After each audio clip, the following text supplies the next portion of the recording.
EU nation है, EU बहुत सारे प्रोडक्ट्स को कंट्रोल करता है। जैसे मिल्क है, उसका प्राइस तुम बहुत जल्दी इंक्रीज नहीं कर सकते, एग इंक्रीज नहीं कर सकते, जो स्टेपल प्रोडक्ट्स है उसके प्रोडक्ट तुम प्राइस को नहीं इंक्रीज कर सकते। तो उसका जो मैक्सिमम अमाउंट है वो इनको बेयर करना पड़ता है, मतलब रिटेलर्स और मैन्युफैक्चरर्स को बेयर करना पड़ता है, and which is also right, because देखा जाए तो products are marked up 60%, food products. तो अगर 10 यूरोस का कोई चॉकलेट है, 10 यूरोस का कोई चॉकलेट होता नहीं, बट फिर भी अगर 10 रुपीज का कोई चॉकलेट है, इट इज क्रिएटेड और produced in 4 rupees and sold for 6 rupees profit. तो 60% का markup, and most of this money goes to the middle people. Farmers को कुछ भी नहीं मिलता। So Niveda, thank you so much for coming to the Scientific Gujarati show. How are you? I'm good. How are you? I'm good too. इसे यहाँ पे यश भी है, उसको भी पूछ लेते हैं। हाँ, I'm also good. बढ़िया बढ़िया। तो क्या चल रहा है अभी स्टडी? तो अभी मैं करंटली मेरा मास्टर कोर्स है, it's called international food business and consumer studies. Course काफी फ्लेक्सिबल है, इट इंक्लूड्स ऑलमोस्ट एवरीथिंग, मतलब थोड़ा फूड क्वालिटी का भी है, फूड प्रोडक्ट डेवलपमेंट का भी है, बट मेन उसका आइडिया ये है कि how to use consumer data to in food industry. तो बेसिक आइडिया वो है कि कंज्यूमर डेटा को फूड इंडस्ट्री में कैसे यूज करें, एंड कंज्यूमर डेटा को फिर हम कलेक्ट कैसे करेंगे, तो that would be from market research, कि हम लोग किस तरीके से मार्केट के अंदर रिसर्च किस तरह से कंडक्ट करते हैं, कि कौन सा टाइप का डेटा कलेक्शन होता है, एंड वो कंज्यूमर अपना फीडबैक देती है और उस बेसिस पे हम लोग किस तरीके से प्रोडक्ट बना सकते हैं या प्रोडक्ट को मार्केट कर सकते हैं। तो मेरा आइडिया, मतलब मेरे को जो करना है, मेरा जो बेसिक फोकस है वो है मार्केट एनालिसिस और कंज्यूमर इंसाइट। तो this is basically based on marketing, के किस तरीके से प्रोडक्ट्स को मार्केट के अंदर पोजीशन करना है, और consumer shopping behaviour, consumer psychology, and दूसरा ये बोल सकते हैं कि कैसे सस्टेन करना है मार्केट में, कि एक बार अगर आप कोई प्रोडक्ट को लेके मार्केट के अंदर आ गए, फिर उसके बाद कंज्यूमर एक्सेप्टेंस को कितना रखना है, और फिर कंज्यूमर्स को उसके साथ रिटेन कैसे करना है, तो वो पूरी चीज। तो अभी करंटली मेरा स्टडी और मेरा एम यही है कि मैं इसी जगह पे जाऊं और ऐसी ही जगह पे काम करूं। अच्छा, तो इसके अंदर सस्टेनेबिलिटी का मतलब वो बिजनेस साइड से सस्टेनेबिलिटी देखते हैं कि मतलब बिजनेस चलना चाहिए, कि इन टर्म्स ऑफ एनवायरनमेंट देखते हैं, मतलब ऐसा कुछ सब्जेक्ट है पढ़ने के लिए कि देखो मतलब ये है, इसमें काफी पानी यूज हो रहा है, तो कम पानी यूज करके हम प्रोडक्ट बनाएंगे। हाँ, वो मतलब ऐसा सस्टेनेबिलिटी एक कभी टेक्निकली देखा जाए तो वेरी न्यू टर्म, न्यू मतलब trendy term in food industry, क्योंकि पहले के टाइम पे इतना कोई सोचता नहीं था कि भाई कितना पानी यूज हो रहा है, कितना पहले, मतलब टेक्निकली देखा जाए तो बेसिकली 2000s के पहले किसी ने ये टर्म को इतना फूड इंडस्ट्री में, मैं मतलब मैं वही सोच रहा था, 10 साल से तो मैं सुन रहा हूँ वैसे। 10 साल से तो सुन रहे हो, कोई भी ऐसा किसी इंडस्ट्री ने ऐसा बोला नहीं। तो अभी वो थोड़ा इशू निकला है कि हाँ, मतलब वाटर बहुत यूज हो जाए, बिकॉज आई थिंक एक किसी यूनिवर्सिटी ने पेपर प्रिंट किया था ये देखते हुए कि एग्रीकल्चर में कितना फ्रेश वाटर यूज होता है, and it came to this point के if you take all the fresh water in a country, के कंट्री में कितना फ्रेश वाटर है, उसका maximum percentage is used in either agriculture और इन डेयरी। तो एंड मैक्सिमम कंजम्पशन में उधर है, तो या so that came as a point कि सस्टेनेबिलिटी का भी होना चाहिए, but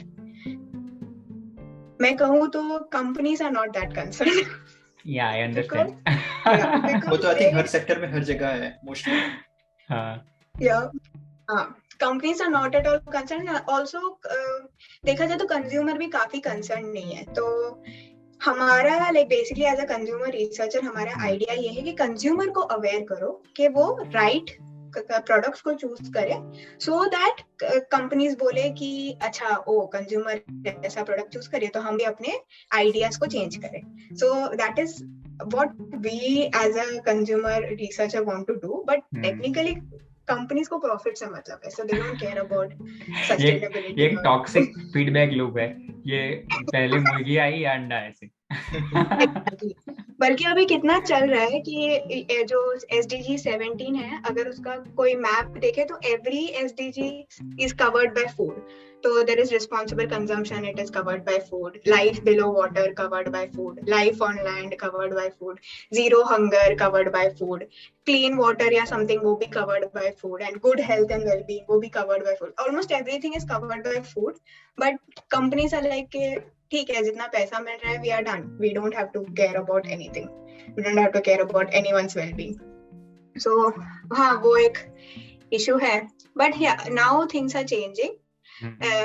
There are also very small companies who are completely focused on sustainability because of labels. जो भी sustainable labels हैं, fair trade का label है, EU में जैसे EU label है, यश ने तो काफी देखा होगा, हर एक प्रोडक्ट में EU क्या organic होता है, label क्या आना EU चाहिए. लेबल क्या होता है? So EU label basically it's a certification body जो recognize करता है कि तुम्हारा जो product है वो EU का है या EU में ही origin है उसका, and वो organic है. तो EU label organic करके एक बड़ा सा label है.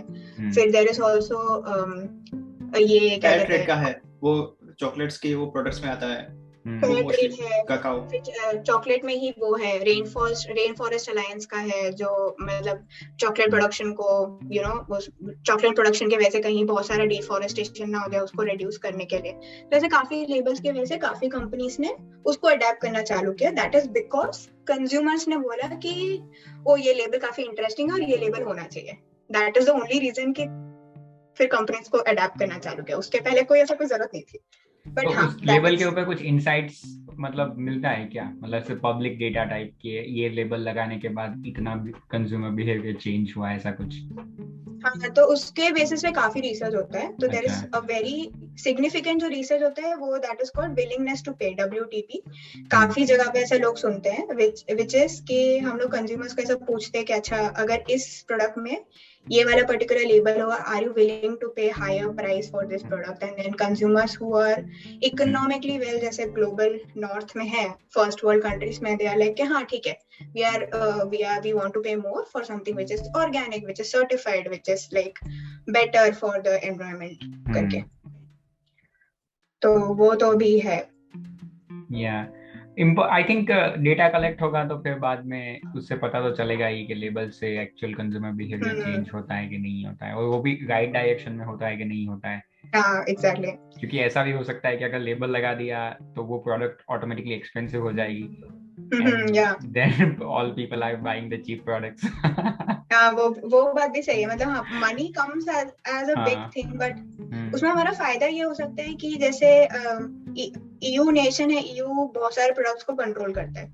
जैसे मिल्क है, उसका प्राइस तुम बहुत जल्दी इंक्रीज नहीं कर सकते, एग इंक्रीज नहीं कर सकते. जो स्टेपल प्रोडक्ट्स है उसके प्रोडक्ट तुम प्राइस को नहीं इंक्रीज कर सकते.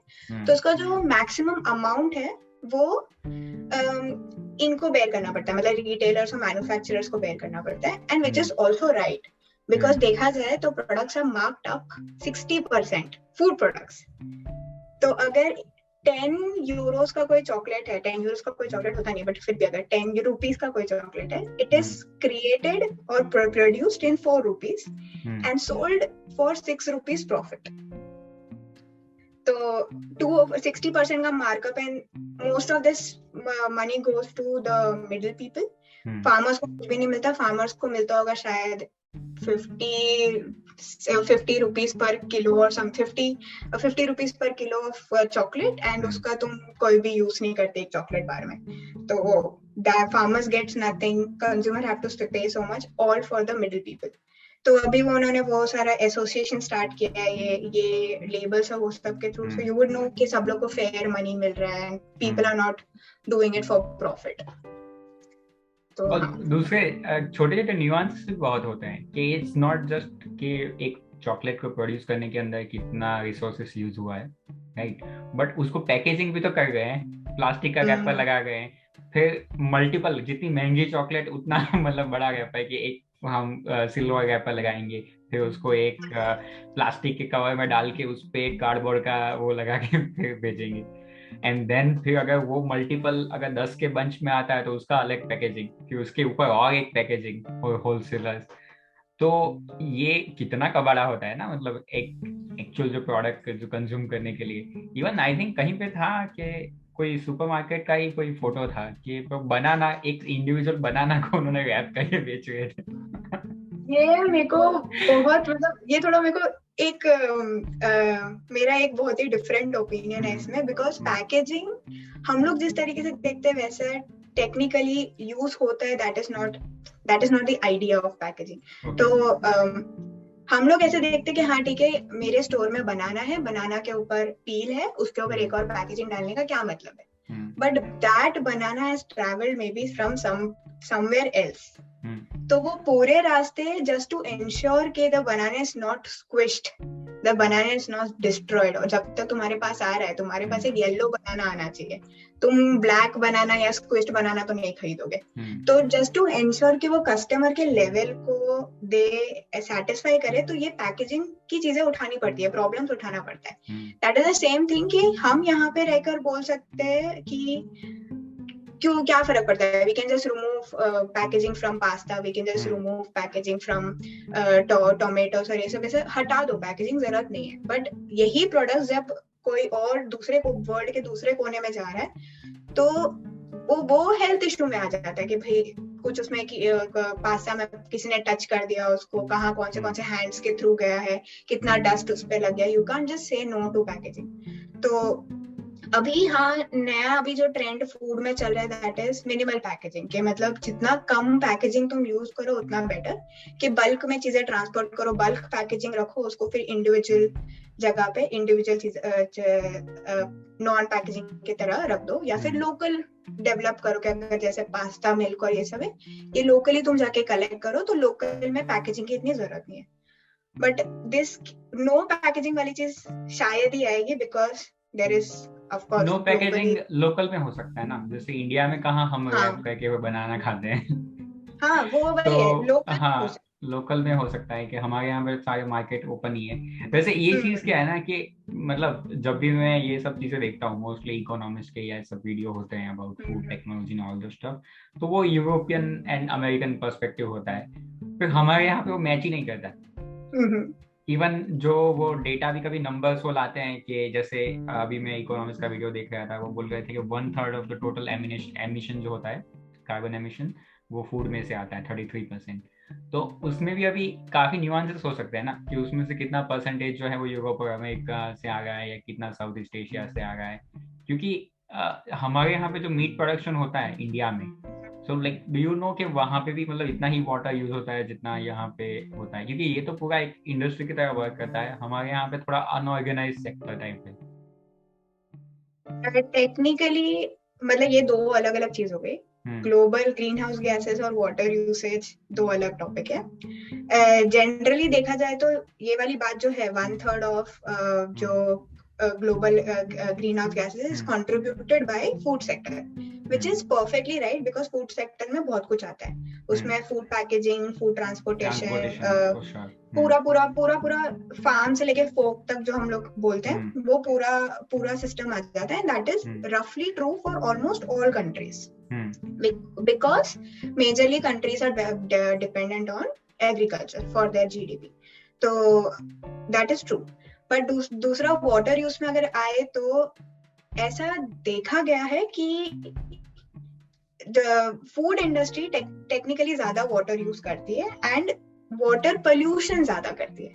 तो इंडिया में मेरे को इंडिया का एक बहुत अच्छा केस जो याद है, मेरे को एग्जैक्टली याद नहीं कौन से स्टेट में हुआ था, बट जब कोको कोला ने अपनी फर्स्ट इंडस्ट्री इंडिया में एस्टैब्लिश की थी, उसका पहला तो ये रेजिस्टेंस था कि हाँ ठीक है इंडिया में काफी लोकल बेवरेजेस है, जैसे सोसियो पता होगा गुजरात में बहुत फेमस था एक टाइम पे, वो ब्लैक बेवरेजेस बनाते थे, और कोको कोला इन बेवरेजेस के साथ कंपटीशन में हो गया जैसे जो लोकल इंडियन बेवरेजेस है। बट उसके अलावा इट ऑल्सो, कोको कोला की first industry also destroyed a lot of water, क्योंकि उनका इतना ज्यादा वाटर यूसेज था अपनी इंडस्ट्री में कि उन्होंने एक कोई स्टेट का pollution level, water pollution level को इतना इंक्रीज कर दिया था कि farmers were being against Coca Cola कि भाई तुम ऐसी चीजें नहीं कर सकते, तो गवर्नमेंट को प्रेशराइज किया गया था कि तुम नॉर्म्स निकालो कि कोको कोला के इस चीज को कंट्रोल किया जाए, क्योंकि कोको कोला टेस्ट में जो उनका फॉर्मूला वगैरह है, उनका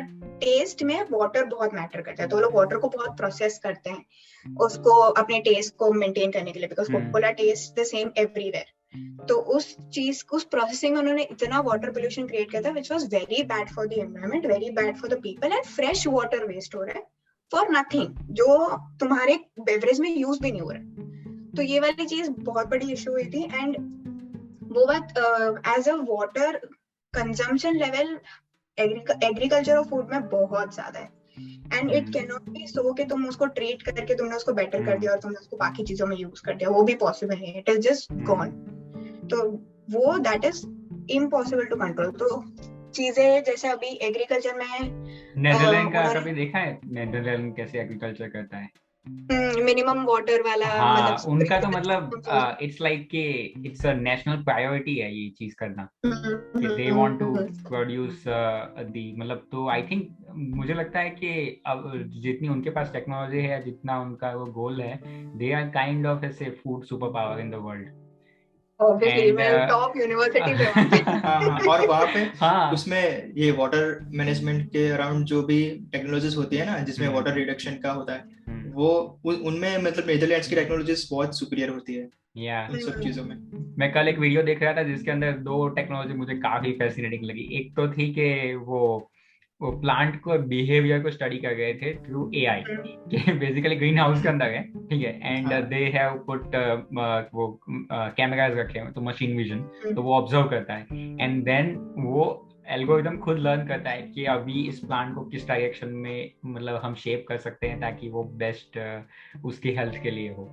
सो that is like insane, right? मतलब इतनी टेक्नोलॉजी है ना, एक तो पूरा मशीन विजन एआई यूज कर लिया है, ऊपर से रोबोटिक्स भी यूज कर रहे हो कि वो ऑटोमेटिकली उसको शेप कर रहा है, तो दैट वाज फैसिनेटिंग। और दूसरा वो मॉथ जो कीड़े होते हैं, तो उनको मारने के लिए ड्रोन्स का कुछ सोच रहे थे, छोटे छोटे ड्रोन्स बनाने का, कि वो डिटेक्ट कर पाए। ये सब चीजें अभी हम लोग इंडिया में तो नहीं कर सकते ना, बिकॉज़ नहीं, बट इट्स लाइक के दुनिया में कहीं पे हो रहा है, तो it's like and if they are committed कि उनको वो काफी मतलब एक तो सस्टेनेबल भी बनाना है, कम से कम रिसोर्सेस यूज करने हैं, न्यूट्रिशन वैल्यू भी मेंटेन करनी है, and they want to create in a bulk कि ज्यादा फूड प्रोड्यूस करना है, तो जितनी भी टेक्नोलॉजी उसके अंदर डेवलप हो गई है, एट द एंड अगर फिर सारी दुनिया तो मांगेंगी उनसे ये टेक्नोलॉजी, राइट? दे कैन या शेयर दैट थिंग, भले ही पैसे ले।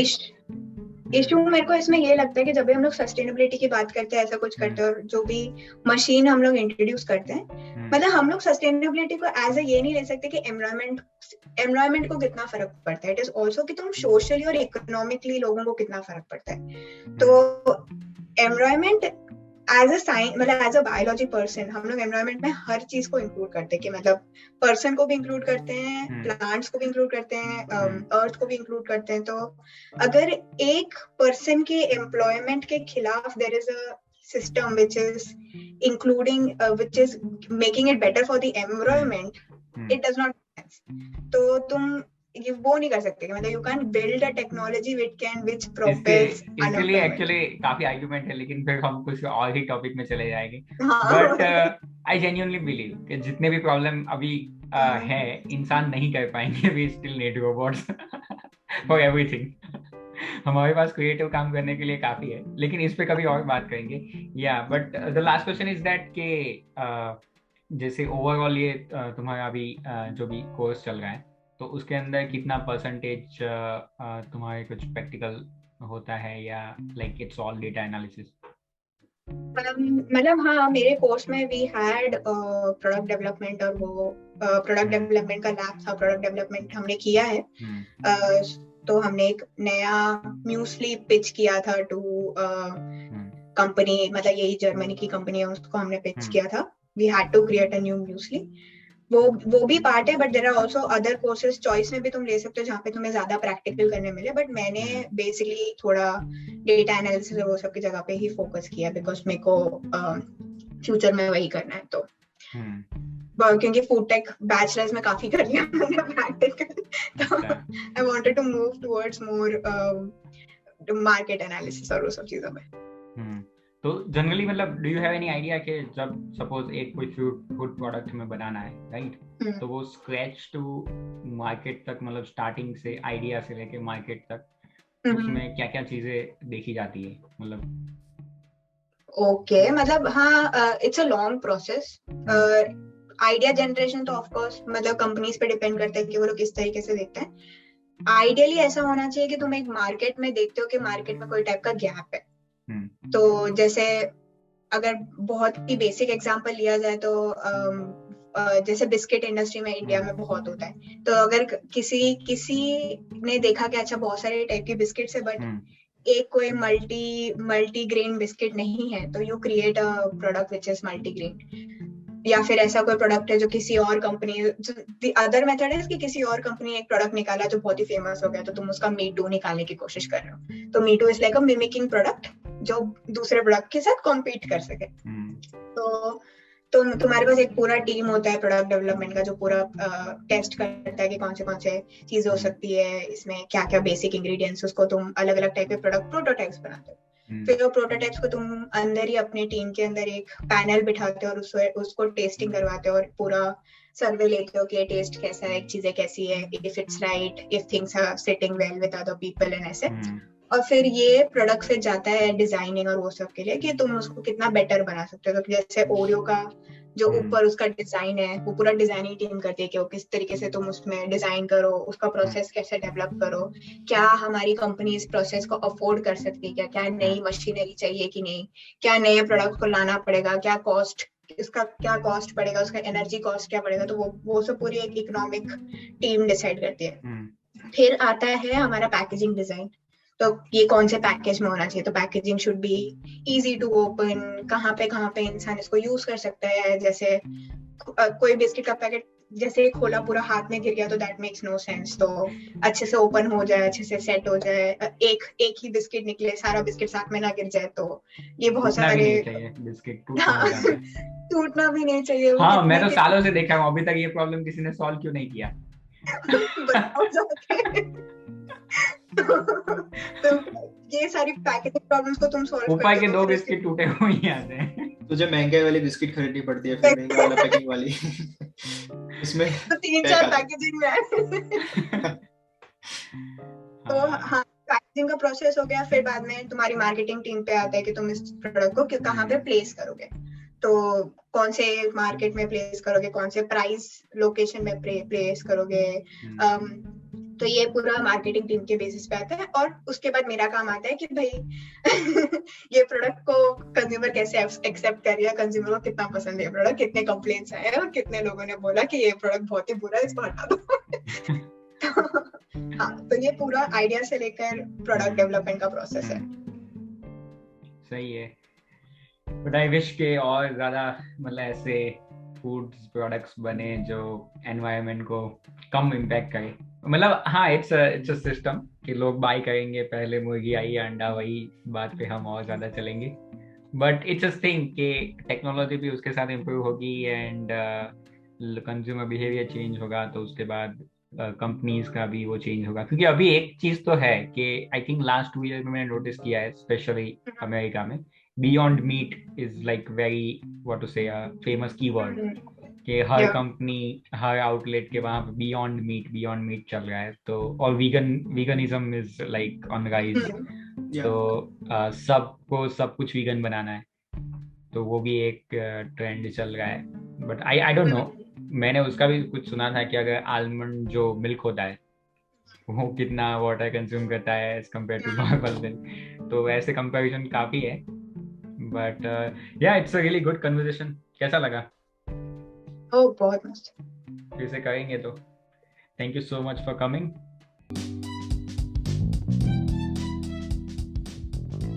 થેન્ક યુ સો મચ કે તમે આ પોડકાસ્ટને અંત સુધી સાંભળ્યો. જો તમારે કોઈ પણ ફીડબેક કે કમેન્ટ હોય તો ફીલ ફ્રી ટુ શેર. જો તમે અમને કોઈ ટોપિક સજેસ્ટ કરવા માંગતા હોય તો feel free to join our Telegram channel.